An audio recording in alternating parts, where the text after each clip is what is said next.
Hello students, welcome back.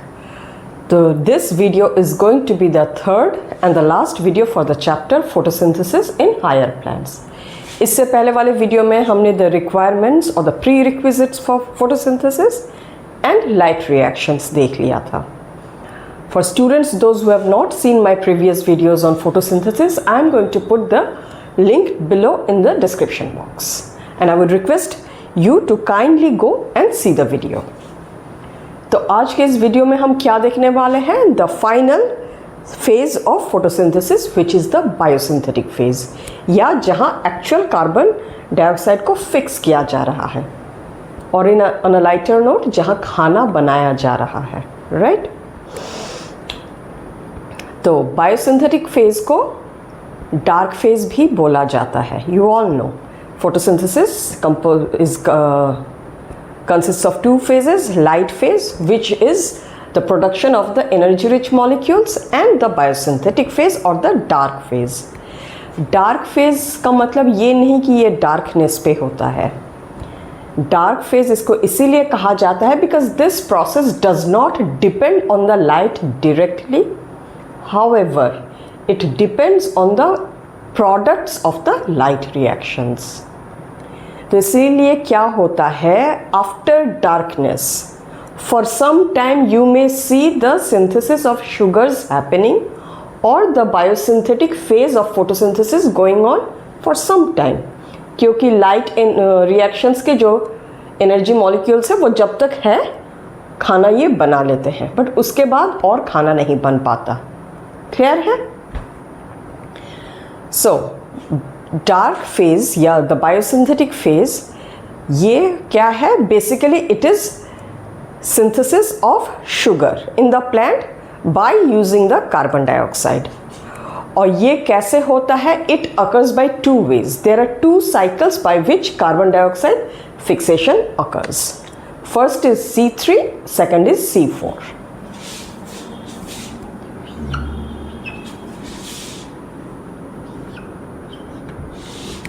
C3, C4. So who gave us the C3 pathway? Melvin Calvin. It was given by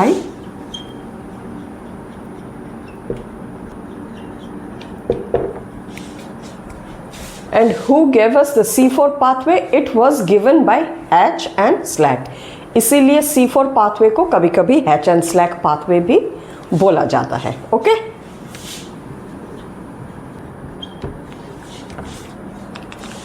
तो C3 को C3 और C4 को C4 क्यों कहा जाता है? बिकॉज सी यहाँ पे क्या हो रहा है, they are plants are going to make sugar. तो ऐसा तो नहीं होता कि कार्बन डाइऑक्साइड अंदर जाने के साथ साथ ही फर्स्ट प्रोडक्ट ही शुगर बन जाता है. No, the carbon dioxide undergoes many chemical reactions, बहुत सारे से केमिकल इंटरमीडिएट्स फॉर्म होते हैं, and the final product is the sugar, right?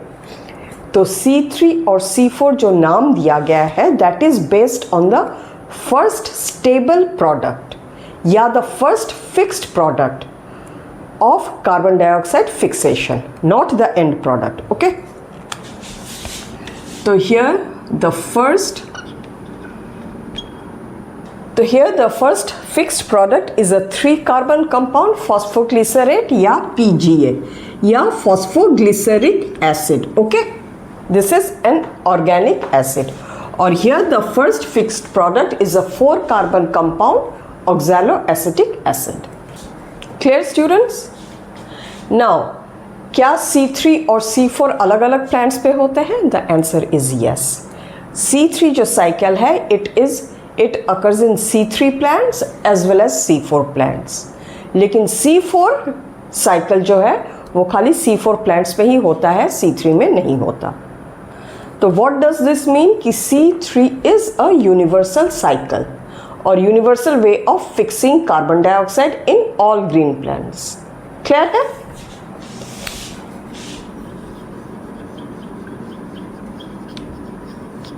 This is universal.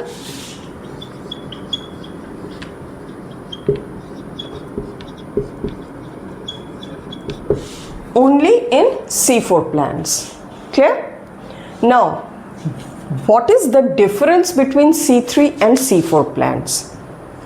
एक तो difference है in the anatomy of the leaf of the C4 plant and C3 plant. So there is a difference in the anatomy of leaf.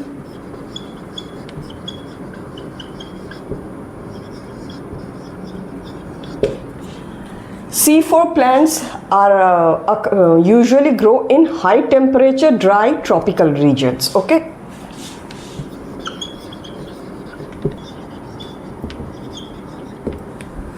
Now, ये तो हो गए कुछ differences. One very important difference between C3 and C4 is that of a process called photorespiration.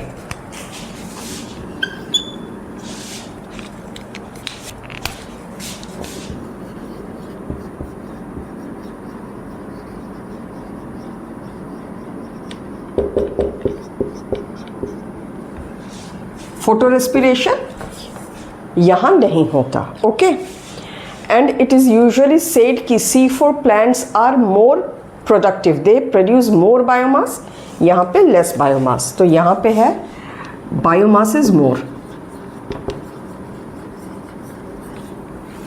यहाँ पे biomass is less.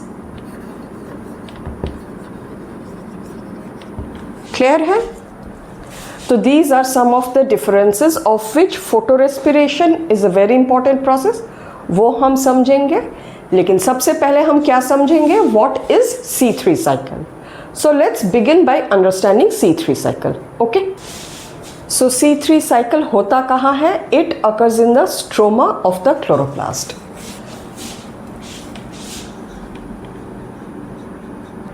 यहाँ पे carbon dioxide को प्राइमरीली जो एक्सेप्ट करता है, which means what? Once the carbon dioxide has entered into the cells, the mesophyll cells या the stroma of the chloroplast, जहाँ पे भी photosynthesis हो रहा है, what is the carbon with which it is first combining? That is called the primary acceptor. So the primary acceptor of carbon dioxide is a 5-carbon compound called ribulose 1,5-bisphosphate. So the primary acceptor का क्या नाम है? It is a 5-carbon sugar ribulose 1,5-bisphosphate. Ribulose, this is a 5-carbon compound और इसमें carbonyl group क्या है? It is with ketone. Okay? Ribose में aldehyde था, राइबुलोज में कीटोन होता है. 1,5-bisphosphate मतलब क्या कि इसमें 2 फॉस्फेट ग्रुप है. And bis, what does the word bis mean? Bis जहां पे भी होता है, it means that there are 2 groups but they are not one after consecutive या वन आफ्टर द अदर. यहाँ पे एक फॉस्फेट जो है इस शुगर के फर्स्ट कार्बन में होगा, दूसरा 5th में होगा. क्लियर है? And that is by the name bisphosphate. अगर दोनों का दोनों फॉस्फेट सिक्वेंशियल होता है या कॉन्जिक्यूटिव होता है, एक के बाद एक, मतलब 1 और 2 में, तब बिस नहीं, तब बाइफॉस्फेट होता. क्लियर है? ये बहुत ही छोटी सी बात है, क्योंकि बहुत बार स्टूडेंट्स को लगता है कि बिस और बाई का एक ही मीनिंग होता है. नो. ओके, जहाँ पे भी बिस होगा यू विल सी कि the groups are at different locations, not one after the other. हो गया शुगर की बात.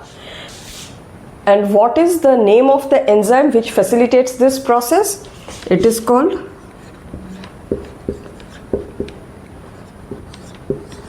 Rubisco. What is the meaning of Rubisco? Ribulose bisphosphate carboxylase oxygenase. ये CO, इसका क्या मतलब निकलता है? It is very important that you know the structure of Rubisco and how does it work. So let's think this is the Rubisco enzyme. These are the 2 binding sites of the enzyme Rubisco. एक जगह पे RUBP bind करता है.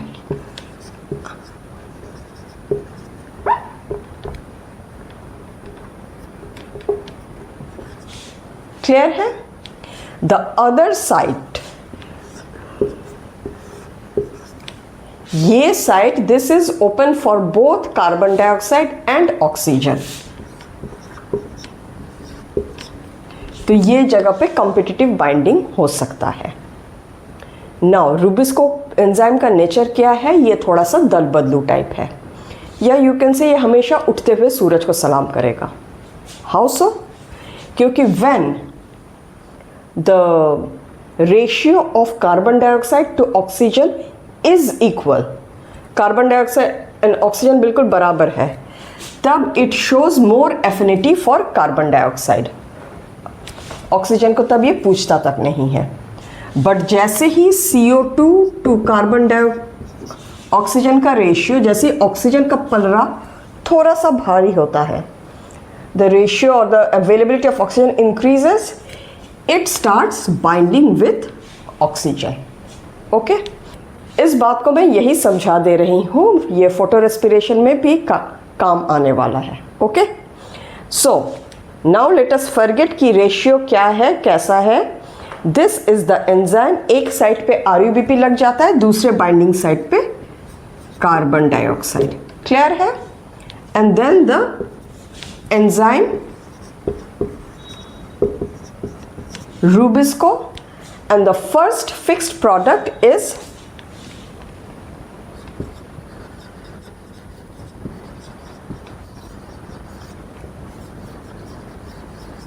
Phosphoglycerate या phosphoglyceric acid. Now ये एक 5 carbon compound है, ये एक 1 कार्बन कंपाउंड है, तो 5 + 1 कितने हो गए carbons? Total we have 6, and this is what? This is actually a 3 carbon compound. तो ये जब फर्स्ट टाइम कंबाइन करता है, it produces 2 molecules of 3PGA या 3 phosphoglyceric acid. This is the first step of C3 cycle या the Calvin cycle. Okay, now Calvin cycle is divided into 3 phases। तो आपके syllabus में एक बहुत अच्छी बात है कि आपके सिलेबस में आपको खाली वो फेजेस ही पढ़ने हैं, वो फेजेस के रिएक्शंस नहीं पढ़ने, and that is reducing a lot of burden. Okay, तो फर्स्ट फेज इज कार्बोक्सिलेशन, जो मैंने अभी दिखाया। बाकी के 2 फेजेस मैं पूरा साइकिल ड्रॉ करके आपको समझा देती हूँ। ओके, समझ में आ रहा है? अगर आ रहा है तो एक like. Okay, so students, this is the cycle of C3। तो ये कंपाउंड है 5 carbon compound, ribulose 1,5 bisphosphate, carbon dioxide and water is coming from the atmosphere. Carbon dioxide combines with this under the enzyme Rubisco, and it forms 2 molecules of 3-phosphoglycerate या 3-phosphoglyceric acid. Okay, it is a 3 carbon compound, और 3-phosphो मतलब 3rd position पे phosphate लगा हुआ है। Clear है? और इस फेज ऑफ साइकिल को कार्बोक्सिलेशन कहा जाता है। Why? Carboxylation means addition of carbon dioxide being added to this or combining with this. Then begins the reduction of this compound to produce triose phosphate. Reduction मतलब क्या? Addition of hydrogen. So that is where NADPH is being used, or for 1 molecule of PGA 2 molecules of NADP is being used। और यहाँ पे phosphorylation भी होता है। यहाँ पे actually there are many intermediate reactions, तो आप बच गए। तो यहाँ पे ATP मॉलिक्यूल भी यूज होता है, 2 molecules of ATP and 2 molecules of NADPH, and this phase of the reaction of the cycle is called reduction। Reduction से क्या होता है? Triose phosphate. Triose phosphate means what? ये दीज आर ऑल, ये यहाँ तक 3 कार्बन ऑर्गेनिक कंपाउंड है। Okay, या 3 कार्बन ऑर्गेनिक शुगर्स है, आप बोल सकते हैं। Now this is at a bifurcation actually, या 2 राहे पे खड़ा है। कुछ triose phosphate goes ahead and makes the glucose. Clear है? और कुछ triose phosphate molecules goes into the regeneration of ribulose bisphosphate 1,5 bisphosphate, और इस फेज को रीजनरेशन बोला जाता है। यहाँ पे 1 molecule of ATP is used. Regeneration क्यों जरूरी है? क्योंकि इस कंपाउंड को फिर से नेक्स्ट कार्बन डाइऑक्साइड को एक्सेप्ट करने के लिए तैयार होना पड़ेगा। Got it? Now for 1 carbon dioxide molecule, यहाँ पे 2, वहाँ पे 1, 3 molecules of ATP and 2 molecules of NADPH is being used. लेकिन ग्लूकोज 1 कार्बन तो नहीं है, वो 6 कार्बन है, तो इसके 6 साइकिल्स चाहिए to produce 1 molecule of glucose. तो to produce 1 molecule of glucose, how many ATP and how many NADPH will be used? Just multiply it with 6. Very easy math. If for one cycle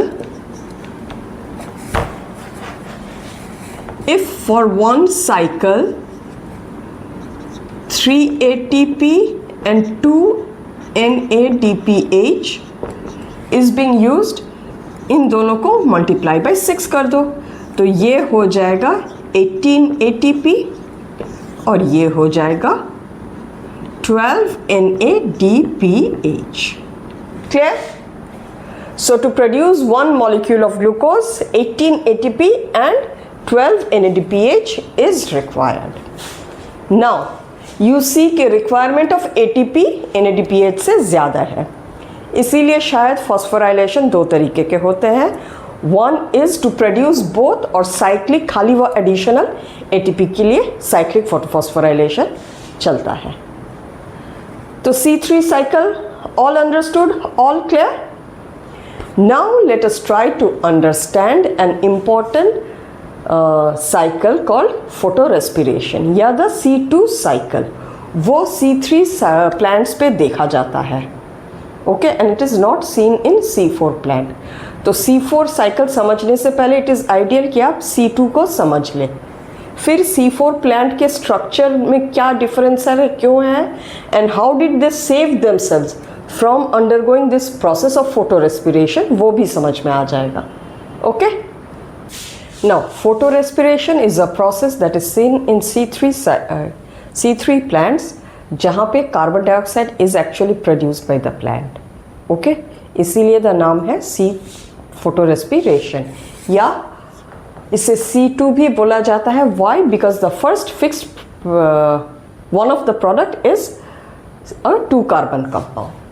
तो what happens is that ये rubisco enzyme ये कहाँ पे है?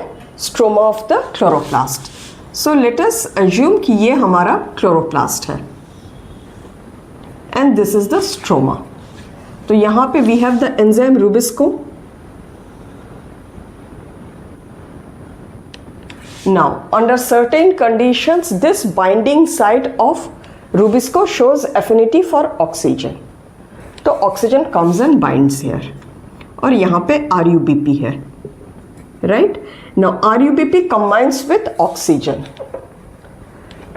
तो RUBP is what? RUBP is a 5 carbon compound और oxygen में कोई कार्बन है नहीं. तो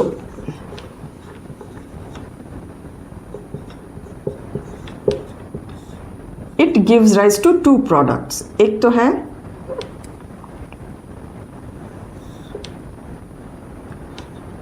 phosphoglyceric acid which is a 3 carbon compound. दूसरा एक कंपाउंड बनाता है which is called phosphoglycolate. Okay, ये 2 कार्बन कंपाउंड है. ये PGA जो फॉर्म होता है ये साथ साथ वापस RUBP बनाने के काम लग जाता है. लेकिन ये फॉस्फोग्लाइकोलेट जो है ये क्लोरोप्लास्ट से निकल के पेरोक्सिसोम में आ जाता है. This is peroxisome. Let me right chloroplast और ये है पेरोक्सिसोम.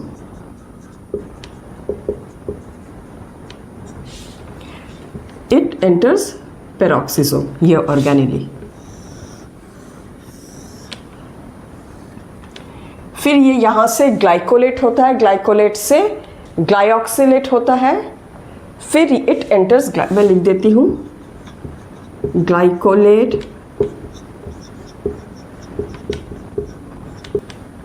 ग्लाइऑक्सिलेट से ग्लाइसिन और ग्लाइसिन माइटोकॉन्ड्रिया में जाता है. This is the mitochondria.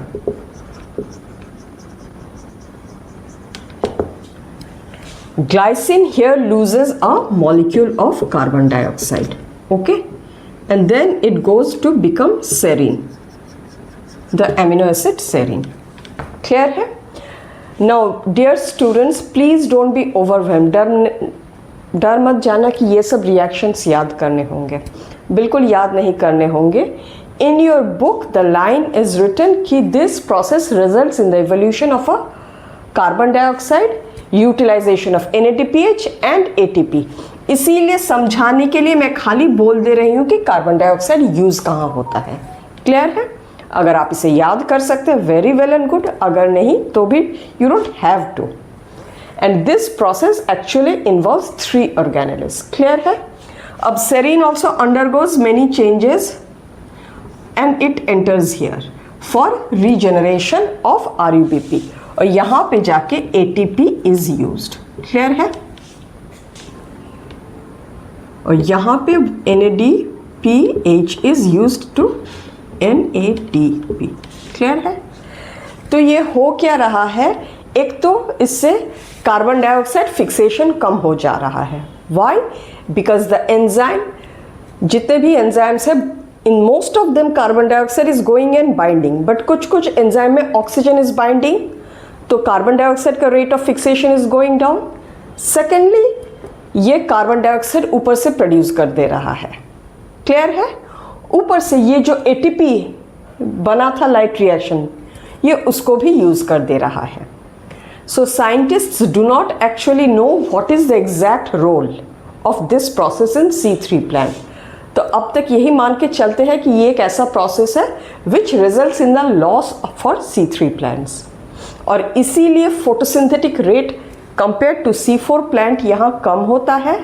और फोटोसिंथेटिक रेट अगर कम हो तो बायोमास इन C3 प्लांट का कम होता है when you compare them with the C4 plant. Clear है? हो गया photorespiration? All understood? Now let us see C4 cycle है क्या.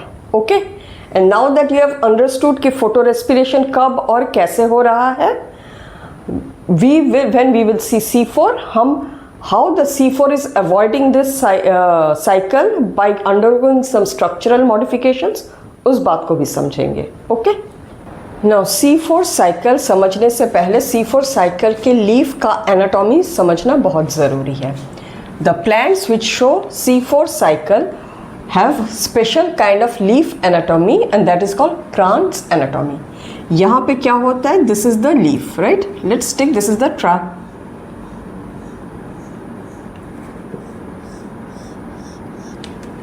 TS of a leaf. यहाँ पे सारे के सारे मेसोफिल सेल्स हैं. यहाँ पे एक बंडल शीट है.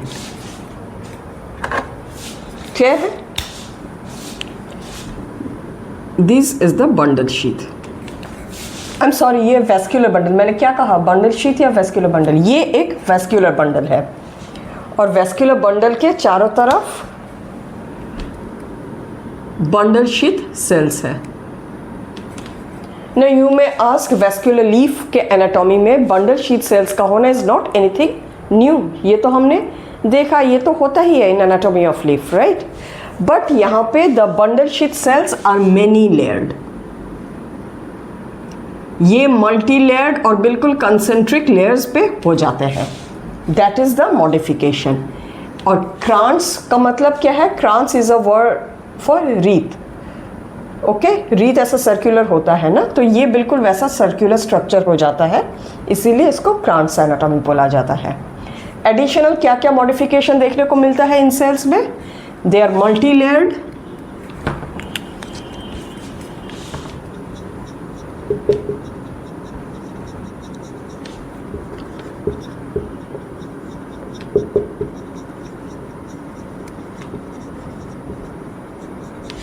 no intercellular spaces between the cells of bundle sheath, thickened wall. Clear है? And this wall is impervious to gases. Okay? अब चारों तरफ यहाँ के मेसोफिल सेल्स हम बना देते हैं, और बाकी ये सारे के सारे मेसोफिल सेल्स हैं. क्लियर है? नाउ और एक बात है, ये बंडल शीट के जो सेल्स होते हैं, it has the enzyme rubisco. Clear है? और यहाँ ये C4 साइकिल जो होता है, इट ऑलवेज इन्वॉल्व्स 2 सेल्स, एक मेसोफिल सेल, दूसरा है the bundle sheath cell. Clear है? एक ये वाला सेल, दूसरा ये वाला सेल, बीच में प्लाज्मोडेस्माटल कनेक्शंस होते हैं। The C4 cycle begins here, the products come here and here it goes again. और यहाँ पे है ये मेसोफिल सेल है। C4 प्लांट के मेसोफिल सेल में रूबिस्को नहीं होता।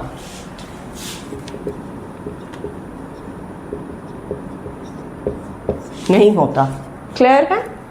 तो क्या एंजाइम यहाँ पे पाया जाता है? ओनली पेपकेज। और बंडल शीथ सेल में रूबिस्को बट नो पेपकेज। ओके, ये यहाँ पाया जाता है। और एक मॉडिफिकेशन जो है RuBisCO, yes, and these they are very, they show a large number of chloroplast. ये bundle sheath cells show large number of chloroplast. Clear है स्टूडेंट्स? नाउ यहाँ के क्लोरोप्लास्ट के जो थाइलाकॉइड होते हैं, they are called a granal thylakoid. A granal thylakoid मतलब क्या? Grana means what? Stack of thylakoids.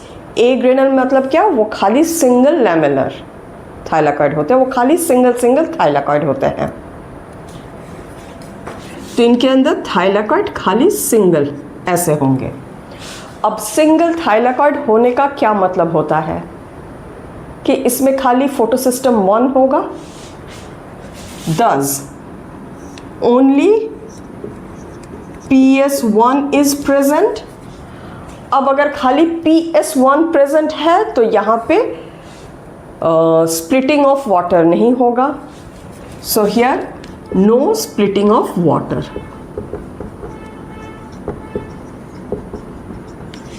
Clear है? अब स्प्लिटिंग ऑफ वाटर अगर बंडल शीथ सेल्स के क्लोरोप्लास्ट में नहीं होता तो वहाँ पे ऑक्सीजन भी नहीं मिलेगा उसको, क्योंकि फोटोसिंथेसिस में ऑक्सीजन तो स्प्लिटिंग ऑफ वाटर से होता है। क्लियर है?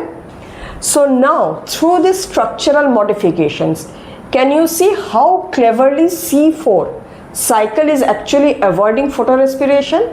कैसे? कि रूबिस्को एंजाइम को जहाँ डाला है वहाँ पे खाली फोटोसिस्टम 1 डाला है। अब फोटोसिस्टम 1 डाला है तो वहाँ पे there is no splitting of water. There is no splitting of water, so no availability of oxygen. These bundle sheath cells are very thick, no intercellular spaces, they do not allow the entry of any gases। तो बिल्कुल fortified है, right? Oxygen को rubisco के आसपास भटक नहीं देते।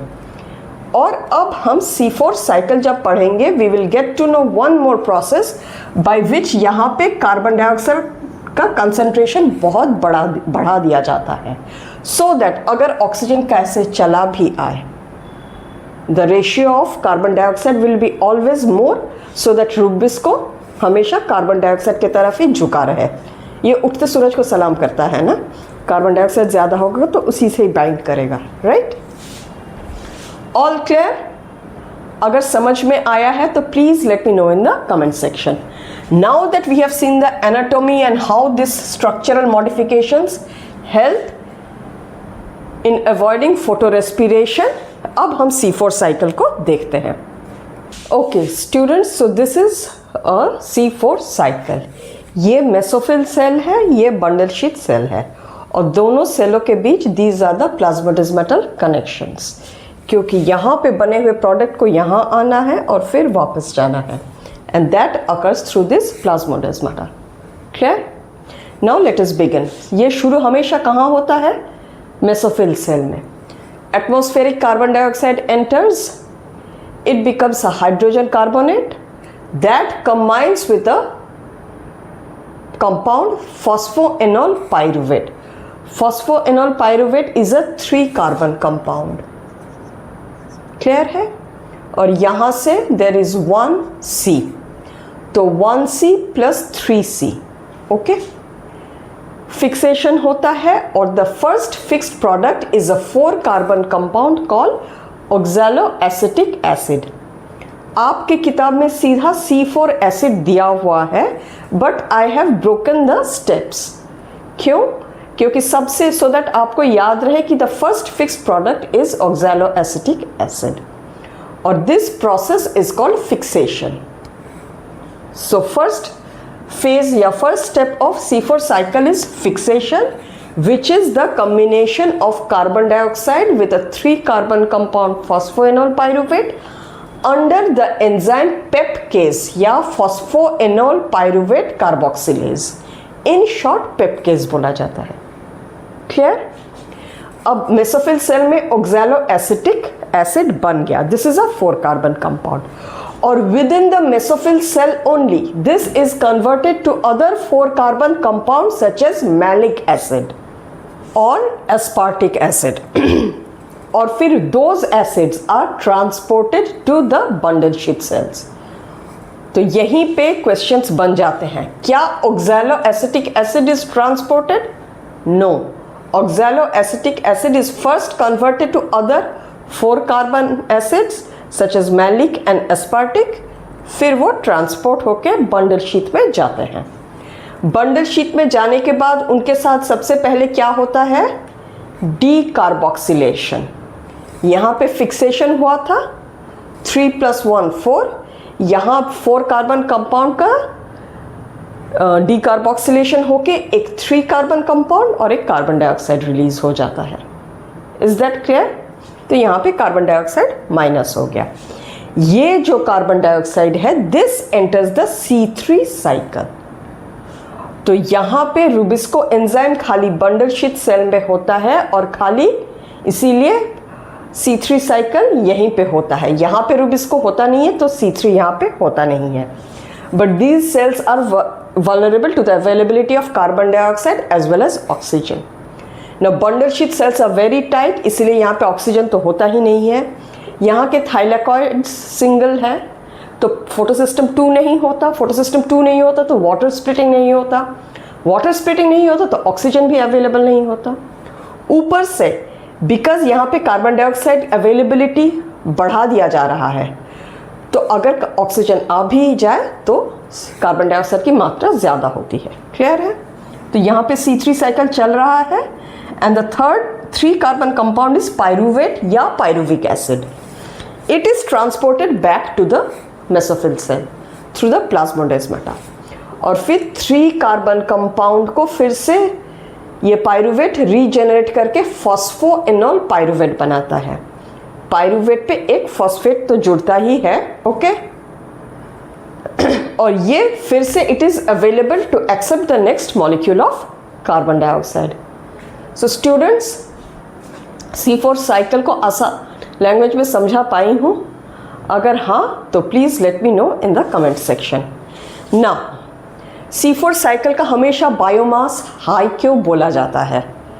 Because यहाँ पे फोटो रेस्पिरेशन हो नहीं रहा है तो the rate of photosynthesis is much higher, rate of photosynthesis much higher है, खाना पीना ज़्यादा बनेगा तो बायोमास भी ज़्यादा ही होगा। क्लियर है? तो ये खाते पीते घर का पेड़ है या अपना खाना ज़्यादा बनाता है। And example of C4 plants are maize, sorghum. Okay, now with this we are done with the biosynthetic phase of photosynthesis. इसके बाद हम देखेंगे the factors that affect photosynthesis. इन फैक्टर्स को we can categorise them into 2 types, internal factor, external factor. Okay, internal factor में क्या क्या है? जैसे number, age, size, orientation of leaves. Orientation of leaves मतलब ये भी है कि इंसिडेंट सन रे और इसके ओरिएंटेशन से whether it is able to use that to the maximum. Okay, same with the mesophyll cells, chloroplast, कितने क्लोरोप्लास्ट है, क्वांटिटी ऑफ क्लोरोप्लास्ट, और क्लोरोप्लास्ट है तो उस पर क्लोरोफिल की मात्रा कितनी है, that also matters, and the internal carbon dioxide concentration. Clear है? तो ये सारे के सारे जो इंटरनल फैक्टर्स है they are decided by the genetic disposition and plant growth. Clear? External है light, temperature, carbon dioxide and water. तो our next field of study will be the effect of these factors, right? Now one thing, let's assume कि ये एक plant है, तो इस पे जो एक्सटर्नल फैक्टर्स हैं, light, temperature, carbon dioxide, water, ये सारे के सारे इफेक्ट एक ही साथ तो हो रहे हैं। ऐसा तो नहीं होता कि कार्बन डाइऑक्साइड ने अपना इफेक्ट दिखाया एक बार इन आइसोलेशन, फिर पानी आके अपना दिखा रहा है, ऐसा नहीं होता। जो भी है फैक्टर, सारे के सारे इफेक्ट एक साथ हो रहे हैं। बट डिसाइड कौन करता है उनमें से कि इसका फोटोसिंथेसिस का रेट, वो डिसीजन, उसका रेट मेरे हाथ में है। वो कौन सा वाला फैक्टर करता है? जो फैक्टर सबसे कम हो इन दैट। ओके, नाउ एक बात समझ लो, you know the word optimum, right? Optimum for anything means what? जहाँ पे जिस कंडीशन पे उस चीज़ की प्रोडक्टिविटी या एफिशिएंसी सबसे हाई हो। तो ये जो फैक्टर्स है, light, temperature, carbon dioxide, water, सारे के सारे प्लांट्स के लिए अपना अपना एक ऑप्टिमम क्वांटिटी होता है, right? Now coming back to this, जैसे ये प्लांट पे ये सारे के सारे अपना इफेक्ट दिखा रहे हैं। उसमें से फॉर एग्जांपल जिसकी क्वांटिटी सबसे कम है या नियरेस्ट टू द या very far away from the optimal, सबसे लो है, वो डिसाइड करेगा that has most effect on the rate of photosynthesis. और यही बात ब्लैकमैन ने कहा है in Blackman's law of limiting factors, which says कि in a chemical process which is determined by many factors, the factor which is nearest to its minimum decides its rate. एक example से समझा, जैसे कहीं पे सरकार बनने वाली है and let's assume there is 500 total strength है, तो 250 इज द हाफ मार्क। 250 से एक भी ज़्यादा जिसके पास होगा मेजॉरिटी उसी के पास होगी। अब जो जिस पार्टी को सबसे ज़्यादा सीट मिला है, से फॉर एग्जांपल उसको 248 मिला है, ओके। अब जिस पार्टी के पास 3 वो एमएलए है, now that holds the key कि सरकार बनेगी कि नहीं, the limiting factor. Do you get it? चाबी तो उसी के हाथ में है। अब ये जो 248 वाले ये किसी काम के नहीं हैं अपने आप में, क्योंकि अब वो 3 एमएलए डिसाइड करेंगे कि ये सरकार पे बैठ पाएंगे कि नहीं। It is the same thing here, जिसकी क्वांटिटी कम उसका deciding factor on the rate सबसे ज़्यादा। This is what Blackman's law of limiting factors is, okay. तो अब हम लाइट, टेम्परेचर, कार्बन डाइऑक्साइड और वाटर का एक एक का इफेक्ट जल्दी जल्दी देख लेते हैं। तो सबसे पहले let us look at the effect of light और how does light affect photosynthesis. तो when we are speaking of light, when we are talking about light, light का intensity, quality of light and duration of exposure, these all aspects are to be considered. उसमें से हम अभी क्या देखने वाले हैं? How does intensity of light affect photosynthesis? Okay? तो what happens is that यहाँ पे एक ग्राफ है। This depicts the intensity of light and this the rate of photosynthesis. तो यहाँ से यहाँ जब हो रहा है, it means कि light intensity यहाँ पे कम है और धीरे धीरे ये light intensity बढ़ रही है। Now what is light intensity? You all know the amount of incident light या the reflected light per unit area. Clear है? तो जब light intensity कम होता है, the rate of photosynthesis in any plant shows a steady linear relation with light intensity. इसका क्या मतलब है कि अगर हम इन दोनों का ग्राफ निकाले तो it is always going to be a straight line, क्योंकि the increase in light intensity and the increase in rate of photosynthesis is going to be equally proportional. Clear है? ये कब तक होता है? जब तक light intensity कम हो। लाइट इंटेंसिटी जब ज़्यादा होने लगती है, after certain point this line becomes straight. तो जब ये स्ट्रेट लाइन दिखा रहा है, व्हाट डज दैट मीन? कि अब ये सैचुरेशन पॉइंट पे आ गया है। तो हाई लाइट इंटेंसिटी में आफ्टर सम टाइम फोटोसिंथेसिस का रेट और नहीं बढ़ता। क्लियर है? नाउ हो गया all clear? Now for most of the plants, say for example ये एक प्लांट है and this is the sun, पूरा का पूरा सन रेज इस पे इंसिडेंट है। Out of the total sun rays that is incident on this plant, only 10% of incident sunlight पे ही ये it reaches it's saturation of photosynthesis. Clear है? मतलब light is not a very limiting factor for most of the plants. 10% of light से ही वो अपना maximum photosynthesis efficiency या rate they achieve it. But for plants which grow under shade या shade loving plants, वहाँ पे this light can be a limiting factor. Clear है? And one more thing is beyond one point, incident light अगर ज़्यादा हो तो it results in the destruction of the chlorophyll. और ये हमें बहुत इजीली कहाँ देखने को मिलता है? अगर हम कोई शेड लविंग प्लांट को बिल्कुल धूप में रख दे कुछ घंटों के लिए, you will see that the leaves are turning yellow, right? Now let us go to the second factor. Now carbon dioxide is a major limiting factor.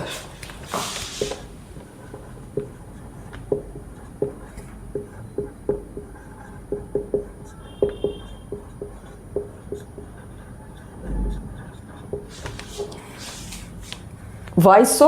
Atmosphere में कार्बन डाइऑक्साइड का कंसंट्रेशन क्या होता है? 0.03 to 0.04। इस concentration में बहुत ज़्यादा फर्क देखने को नहीं मिलता इन C3 और C4 प्लांट्स। बट अगर इस कंसंट्रेशन को हम 0.05 तक बढ़ा देते हैं, then we see some increase in the rate of photosynthesis. But any increase beyond this point for prolonged duration can be harmful और photosynthesis तब बढ़ता नहीं है। Okay? Now we have what? C3 and C4 plant।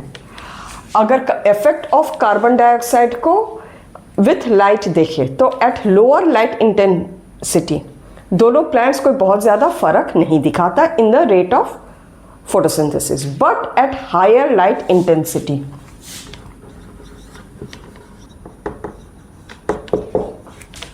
both the plants show increase in rate of photosynthesis. Clear है? ये C4 plants जो है at a level of 360 microliter per liter of carbon dioxide in its vicinity at high temperature, ये photosynthesis यहाँ पे saturate हो जाता है, इससे ज़्यादा नहीं बढ़ता। So this is the saturation point.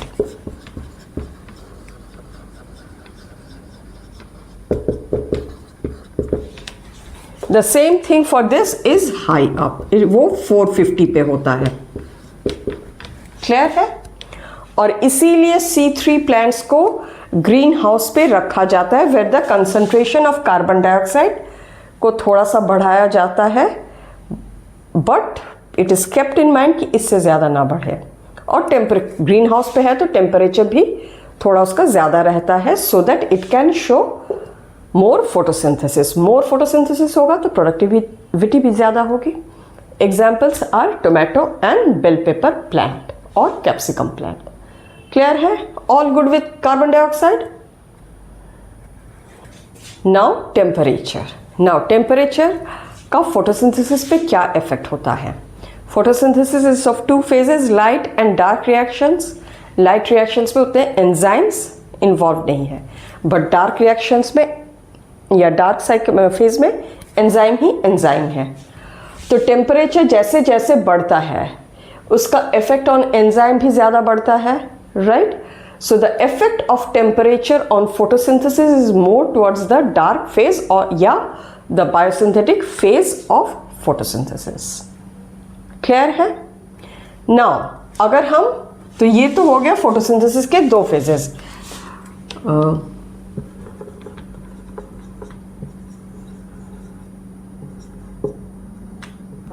more effect on dark reactions. Now C3 और C4 में आते हैं, घूम फिर के हम C3 और C4 में आते हैं. C4 plant shows higher rate of photosynthesis at high temperature. मतलब इनका ऑप्टिमल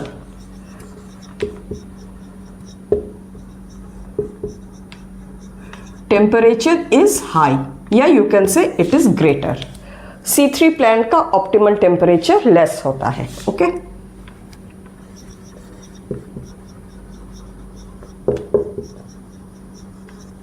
यानी जिस टेम्परेचर पे ये फोटोसिंथेसिस का मैक्सिमम रेट दिखा सकता है, that is less compare to C4 plants. अब ट्रॉपिकल और टेम्परेट प्लांट की बातें करें या इन जोन्स की बातें करें, तो यहां पे the optimal temperature is more than the optimal temperature here. Clear है? तो इससे क्या पता चलता है कि tropical plant and C4 plant have higher tolerance for higher temperature. Clear है? ऊपर से अगर C4 एंड ट्रॉपिकल का कॉम्बिनेशन हो गया तब तो सोने पे सुहागा. Now the last factor which is water.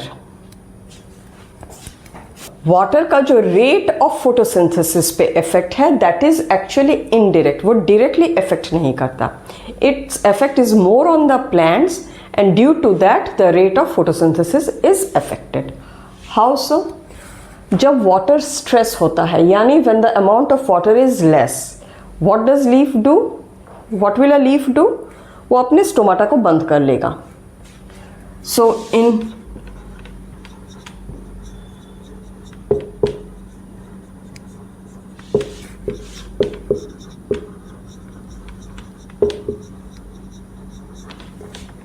Stomata closes. अब स्टोमाटा जब क्लोज हो गया तो गैशियस एक्सचेंज कम हो जाएगा. गैशियस एक्सचेंज कम हो जाएगा तो रिडक्शन इन CO2 अवेलेबिलिटी.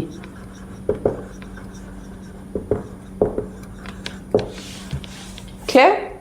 दूसरा है वाटर स्ट्रेस में क्या होता है, द प्लांट विल्ट्स. प्लांट विल्ट का मतलब क्या, द लीफ भी विल्ट कर जाते हैं, तो वो सिकुड़ जाते हैं. It reduces their surface area. Surface area कम हो जाता है तो उनकी मेटाबॉलिक एक्टिविटी भी कम हो जाती है. क्लियर है? So this is the way by which water affects photosynthesis indirectly. तो with this we are also done with the factors that affect photosynthesis and we are done with the chapter. So dear students, मेरा ये video कैसा लगा, and please let me know in the comment section if I have been able to make C3 and C4 easy for you to understand. Okay?